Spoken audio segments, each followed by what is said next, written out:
Yung proseso ng nomination, nasa kamay na ng Pangulo yan. Yung proseso ng pagpili, sino mang may appointing authority, di ba? May kanya-kanyang proseso ng pagpapasya, kaugnay ng pag-appoint. So right now, sir, habang walang replacement, hindi nag-function ang PTA? Nagpa-function sila ngayon, dahil iba ka opinion nila, di ba? Nagpa-function sila ngayon, at sa ngayon, posible, hindi ko sila inaakusan, posible rin nagagamit nga yung kanilang pwesto sa kanilang kandidatura. Sir, may initial concerns po ba na nasabi si Pangulo or mukhang Ako nang humiling ng meeting. Tuloy yung pagdinig sa Senado para sa postponement. Tutuloy pa rin yan. Sir, sir, since ang presidente nag-appoint ng BTA officials, so ang easy remedy sa situation is for the president to replace them lang. Yes. Yes. Gaya nga sabi ko, ang aking interpretasyon, lahat no naghain ng certificate of candidacy ay deemed ipso facto resign. Meaning wala na silang kailangan isumite na letter of resignation. Wala nang resignation na kailangan pantanggapin bago maging effective. Pag-file ng certificate of candidacy tulad ng mga ibang appointed officials, di ba na tumakbo, deemed ipso facto resigned na sila. Sir, kasi meron pong Supreme Court, may petition sa Supreme Court, na-question yung pananatili ng BTA officials dahil nga nag-file sila ng COC. So, sir, ibig sabihin, sa gusto, kung gusto ng presidente palitan sila, Sa ngayon, oo. Ang tinatawag nating case or controversy, pagkakaroon ng actual case of controversy, pwedeng magmula sa isang panig o kabilang panig. Sa kasong ito may naghain, sa kasong ito naman, kung pinatupad ng Pangulo yung pagpapalit sa kanila, edi sila naman yung mag-hain. Yung mga tinanggal naman sa paniniwala nila, valid yung election code nila, sila naman ang maaaring mag-question sa aksyon ng Pangulo. Pwedeng pagmula ng kaso magkabilang panig. pero sa batas, sir, since appointee sila ng presidente, the president can act at any time. Yes. So SP, you don't need to wait for the SC decision on this bago mapalitan ni Pangulo yung tama. It's a consideration in regard to postponement. Ayaw nilang i-postpone, hindi ba? Pero, paano naman kung hindi mo-postpone na sila pa yung nandun? So, Kaya nga sabi ko, matuloy man o hindi ang postponement, fairness dictates na yung mga appointed official na tumatakbo dapat considered resigned na. so was it your recommendation to the president na to act? For him to appoint replacements as regards the 35 members of the PTA who filed their respective certificates of candidacy dahil yung PTA pa rin ang governing body sa BARM. Maraming mga pagpapasyang gagawin sa mga susunod na buwan na dapat hindi magamit sa politika at mapaboran isang panig laban sa kabilang panig. So sir, urgent yung replacement para magpatuloy yung function ng PTA. Well, the President guaranteed that he will decide on the matter as soon as possible. Paano yung proseso, sir, ng replacement? The President will simply appoint. Sila yung... Kasi nga, ipso facto resign. Hindi ko, sorry.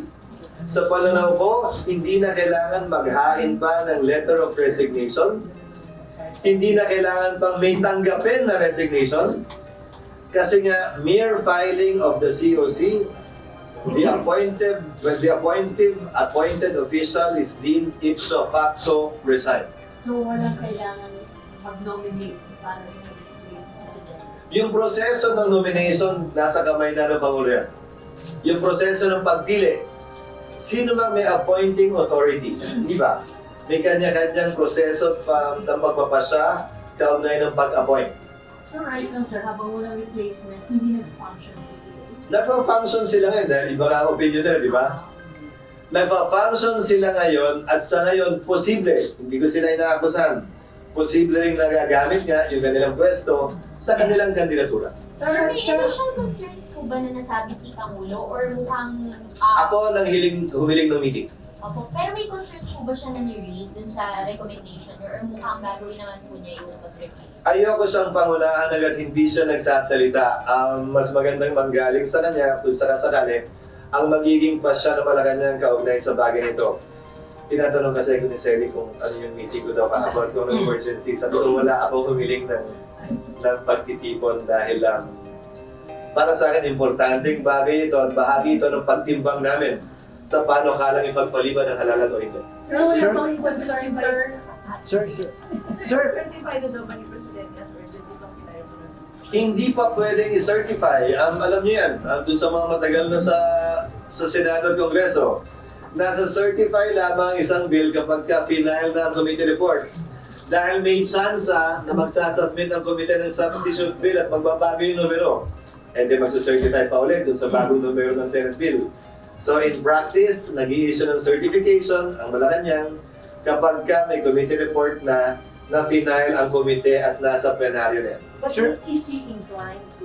I have no idea. That was not discussed last time. Sir, illegal po ba o legal yung function ng 35 na yun?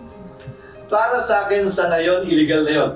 Dahil ipso facto, by operation of law, deemed resigned na nga sila, nung naghain sila. At kung pinangahawakan nila yung provision ng election code, gaya na nasabi ko, para sa akin, void ab initio din yun. That is unconstitutional from the beginning.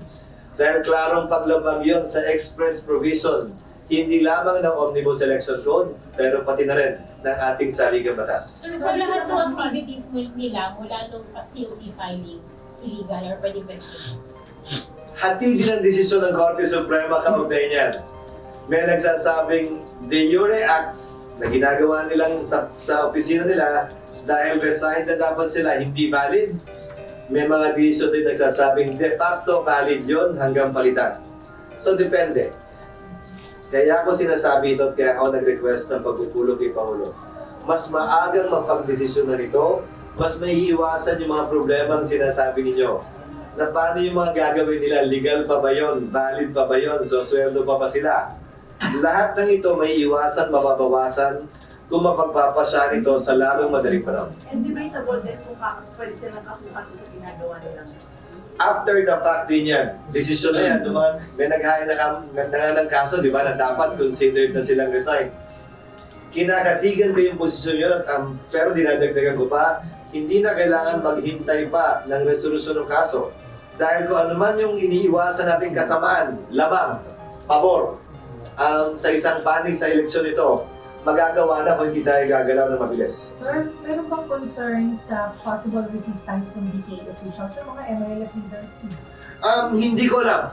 Pero kung hindi ako nagkakamali, ang papalit din naman sa kanila ay ayon sa peace agreement ay galing din naman sa grupo at sektor nila. So dapat walang problema doon. Again, wala akong pinapaboran na tao o grupo. Ang nais ko lamang ay magkaroon tayo ng malinis, patas at parehas na halalan. As you always hear, right? Every election. Holding elections is not the end-all be-all. The main point and the most important point in holding elections is that it is clean, honest, believable, and peaceful.